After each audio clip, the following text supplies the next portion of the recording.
Hey guys, and welcome to the Minecraft 1.5 changelog overview.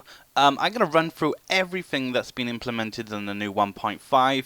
I'm pretty sure that you've seen these things before. I've actually used these in previous videos, but I'm going to go through everything on the official changelog for the 1.5 release. So, as you know, quartz blocks have been implemented into the Nether now. As you see, this is what the quartz block looks like. Pretty simple. I don't have to go too far into detail with this, but when you mine these, you get nether quartz, which you can craft into quartz blocks just by putting them in a 4x4, 2x2 formation on the crafting table. Simple as. This is the chiseled block. You can do this by doing the same way that you craft chisel blocks with sandstone. Pillar blocks are kind of different. You need to put blocks on top of each other. I'm not going to go into detail like I just said. Half slabs, and we've got the steps also. I'm pretty sure everyone knows how to make these by now. There's been so many videos on YouTube. There's no point me going into this. Okay, so the next implementation is the snow. And as you can see, you can make a really nice walkway with the snow slabs like this. They're 1 pixel height, excuse me, so it takes 8 pixels to make a full block. So this is 8 of these mini slabs here. So I'll show you how to craft these. We've got our little crafting bench behind, so we need snowballs and this. If you don't know how to make snow blocks, it is simply this. And if you want to make the mini snow blocks, it is like that. So it's just like it's like creating a half slab, I guess, and you get 6 out of this. So you can just place them on top of each other like so. So it's pretty simple. There's nothing too hard about that, but I can't really see how you would use this, but you can make some really smooth walkways, and they would fit really nicely into a snow biome. On the extreme side of things, if you're using an adventure map, these can be skinned to look very much like dirt, and you can have a nice smooth walkway, I guess, made out of dirt, or these could be used as panels that go on top of other blocks, like machines and so forth like that. So you can use your imagination with those, and you know, really go for it. Like, if you're into map making, you can make some really epic stuff with this. Okay, so now we have a minecart here, standard minecart set up on a rail track. But implemented into the new update, we have the TNT minecart. And we have also got the Activator rail by here. And the Activator rail can be used to set the TNT off. So we may actually use this at the end of my little overview of the 1.5 release. Okay, so now we have the hopper cart. Hoppers, as you know, they collect items that fall into them. So I'm not sure if it actually works while it's on a minecart. Let's test it. I kind of threw it all the way over the top. Let's try it again. Sweet, so it goes in. So this is a good way for delivering items from one machine to another. To fill the hopper cart, you need a chest above it, or a furnace, or anything that actually contains items. And the items get pulled into the hopper, and then you can have the hopper cart send. You can have it sent along a track, and if you put a chest underneath here, it will take the items out. So that is pretty helpful. Okay, so now we got the comparator. This is a new implementation to the redstone. As you know, this update has been called the redstone update because there's been more redstone stuff added to this update than anything else. This is the comparator.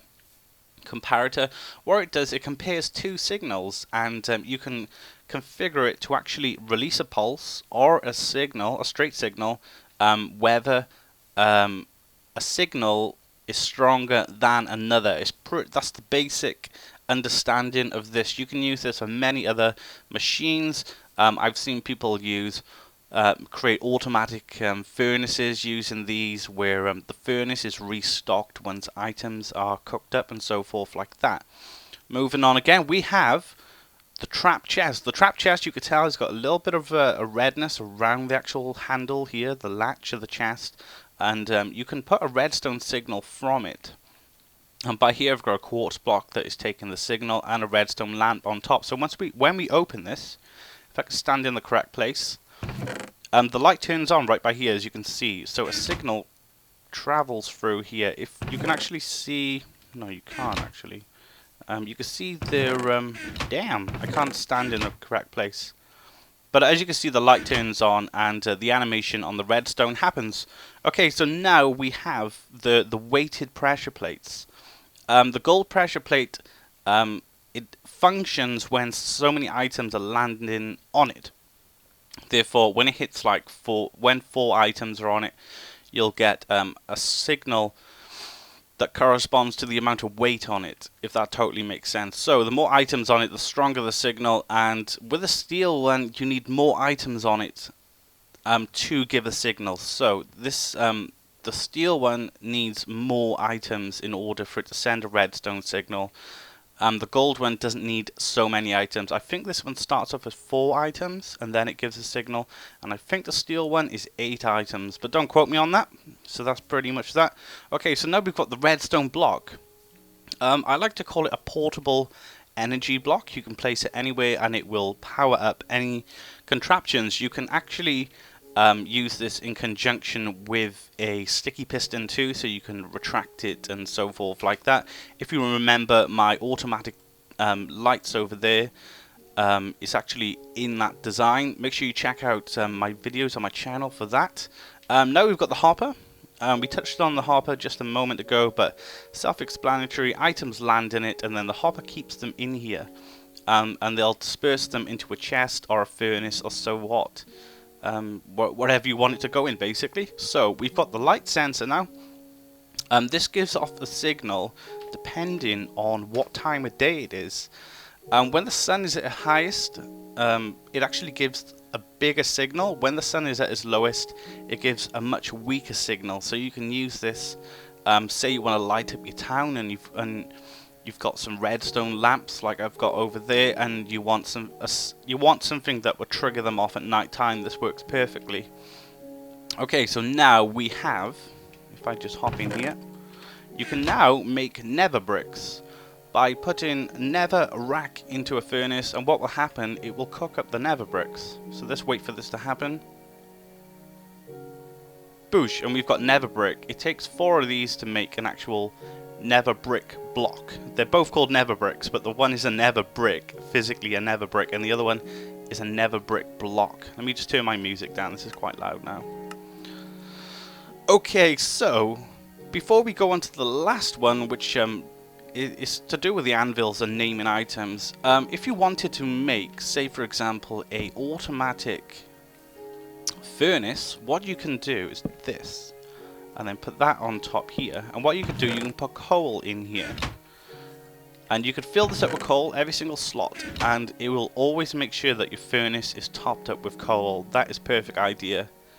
That is a really good idea. So in my adventures world, I have so much coal. I've got like a double chest of coal now, stacks of it. So I can add them to furnaces like this. And I will just never have to replenish the coal for a very long time. So that is perfect. Let's just get rid of those, throw those over there, littering. Okay, so we're on the last stage now. You can give mob eggs a name, and you can give containers a name. A container, I mean, pretty much most of the items in the game. So, if you put a mob egg on the anvil, we obviously can't enchant it or anything, but we can change this. So, we can change this to like, we'll call this egg Bob. So, we can like spawn a Bob now. Hey, Bob. So, you know, that's kind of cool. If you're working on adventure maps, it'll help you name some of the mobs in the game. So, if you've got an acting character, or this guy, for example, who maybe provides you with tools, or emeralds in this case, then you can call him Bob or whatever you want. So, this applies to other items too. So, if you've got a gas tier here, you can use any other item, really. I'm not sure what items it doesn't work with, but we can turn this into like a tier of love. There we go, and we have a tier of love. And what? Did you guys just see that? What? Did these self-produce or something? That is not right. Wow, is there a bug in the game? I kind of just recorded a Bob give offspring. That can't be right. Anyway, so as you can see, we've got a tier of love in our inventory here. So, yeah, you can pretty much name different things. You can spawn Bobs. and so forth like that. Right, there's a couple of changes to the actual menus and so forth like that. So I'm going to go through that now. If you don't have to stick around for this part, but let me just go through the changelog.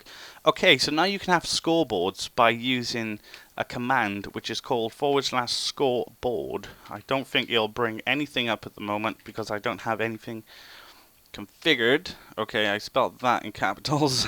Okay, do it again. Scoreboard.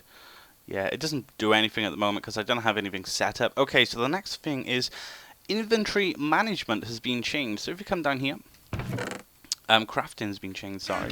So now you can hold right, and what it'll do, it'll put a pattern in like that, and you can obviously make stairs or anything else. But if you right click and drag, it will divide everything up accordingly to how many items you need to craft something. So that little stack of jungle wood is now being perfectly divided up to create the abundant amount. So we officially have, we've got 40 already. So that makes crafting a lot more faster for us. Okay, texture packs now can have separate images. That means that when you use like MC Patcher and stuff like that, it makes it, you kind of don't need to use them anymore because if you set a specific texture pack in Minecraft now, you don't have to have it specific. So if you go down to, okay, so we got Nations at War, which is like 32 by 32. You can have a mixture of images. So you can have like a 32 by 32 image, say for Redstone. Let's make it daytime again. And then you can have like a 512 image for a hopper. So you can have different resolutions on different blocks. So you don't have to have a texture pack that is strictly 32 pixels by 32 pixels. It can vary in the game now, which means that you don't have to use MC Patcher, I guess. And that means that you can put animations on these images, also cutting out MC Patcher.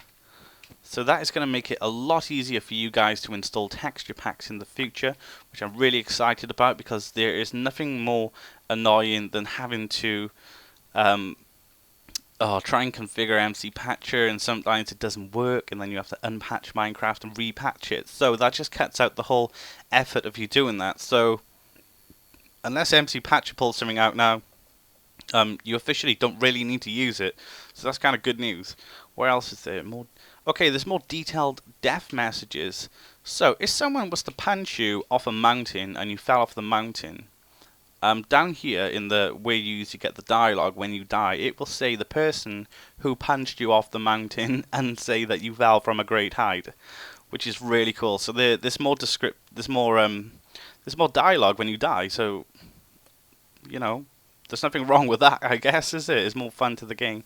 Okay, so mobs now in hard mode have been made harder again, which is awesome because I'm kind of, in my Let's Play world, I kind of just own everything I see now, so a challenge would be really helpful for me right now. Right, let's go through the changelog once more.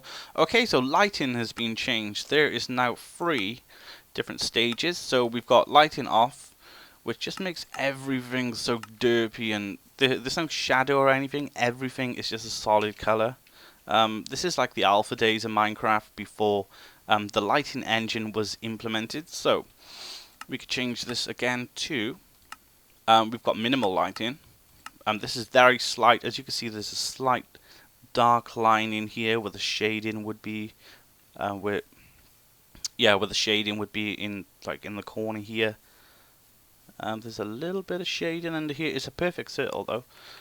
Okay, so let's change it up again. Okay, so we have maximum now. This is the official lighting engine at the moment, but you've got the option to downgrade, I guess, or use no lighting at all, which was there originally, but it didn't give you the free options like it does now. So as you can see, the shadow line along here, where the orange wool is a lot more defined, and you can see it a lot more. You can see shadows around here a lot more too. So that's kind of cool. I think I've gone through most things in the changelogs. I've covered everything now, everything important in the new Minecraft 1.5 update. And please keep an eye out for videos in the future. I will be using some of these in some inventions. I started a Let's Invent sort of show not too long ago. And I've done these chicken hoppers and so forth like that. I've got some other inventions over here. I've got my daylight sense and night, which I've used the redstone blocks, but I wanted to wait on for the 1.5 update because some of these inventions kind of don't work anymore, and for some reason chickens are starting to die in here. So I noticed that one of you guys commented on my chicken hopper design not too long back. These are not dying for some reason, but some of the chickens over there are dying, and these are about to escape, so let's put them back.